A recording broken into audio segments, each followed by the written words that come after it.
কথা হলো মানে কি, আজকে আমি একটু বকো যাবে সাথেছি। আর আমি লাইফে আমি একটা বস্তু গন্ডগোল করছি। কি গন্ডগোল আপনাকে না দেখলে তো হবো না। আমাকে মুসলমানের জন্য এটা হারাম।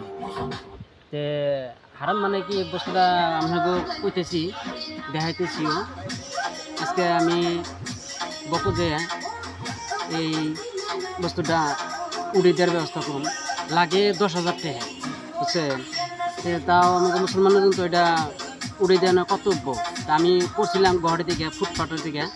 আমি আজকে এই টেটোর দোকানে যে এই বস্তুটা উড়ামো 10,000 টাকা নাকি। আমি ফুটপাথের দিকে একটা বস্তু করছিলাম, মানে মাত্র 300 টাকা নিছিলাম। এখন উড়াইতে 10,000 টাকা লাগে। তে দেখি ওরা কি হিসাবে উড়ায়।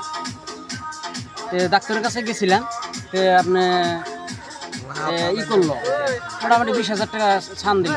আমি ট্যাটুর দোকানে যেয়ে এই বস্তুটা আমি উড়ি দেওয়ার ব্যবস্থা করব। আপনারা দেখেন আমার নাম লিখছিলাম। এটা মুসলমানের জন্য হারাম। এটা আমি আজকে বকো যাই উড়িয়ে নেওয়ার ব্যবস্থা করি।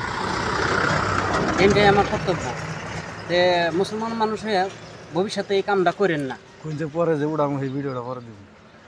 আর দ্বিতীয় কথা, আমি এইটা ট্যাটুর উড়ানোর পরে যে কি ফল ভালো হয় না খারাপ হয়, এটা আমি নেক্সট টাইমে ভিডিওটা আমি আপনাকে দেওয়ার চেষ্টা করব। ঠিক আছে, বাই বাই।